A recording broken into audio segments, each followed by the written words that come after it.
So what does trust look like? If you look at this picture, I was talking to a few people from Canada. This is actually Grand Forks in Canada. You'll notice that there's no footprints in that snow. There's no trail to follow. And there's no guide in sight. There's nobody. And if you're going to go around the corner of those trees, you don't know what is on the other side of those trees. And if you've ever been up in the wilderness, there may be a bear there. You have no idea what's waiting for you. Could be a cougar up in that country. So the question is, what does trust look like? Are you willing to follow the Lord when it doesn't seem like there's any trail? There is no telling what is on the other side. And he says, just follow me. Are you willing?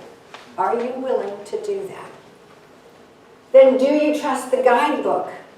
This book. Do you trust it? Those are my sons. Several years ago, we went to Hawaii. And this was a book, this was a trail that most people don't go on. You go on it yourself.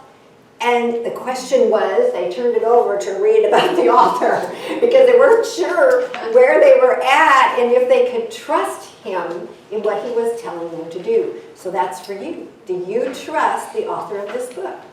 Do you trust he's telling you this is the way to live?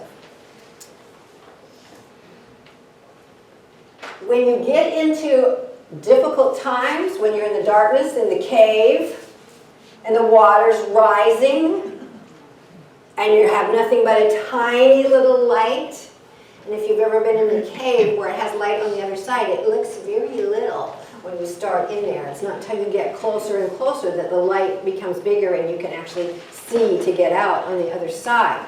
So the question is, in the middle of it, when you've made a decision and things start to get difficult, do you still trust?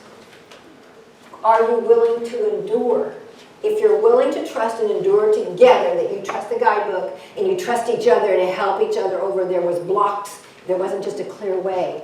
That you can't see it in this picture, but there was kind of like blocks in there because it was an old cave of mining in there that they climbed through, and they had to get way down to get through some parts. Do you trust the person that you're with to help you through? And then if you do, there's a bond of blessing. You reach what you were after. This was a waterfall that very few people see in Hawaii unless you're willing to go through the adventure together. And this is their dad taking the picture, so they trusted him.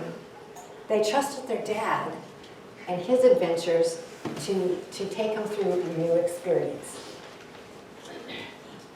So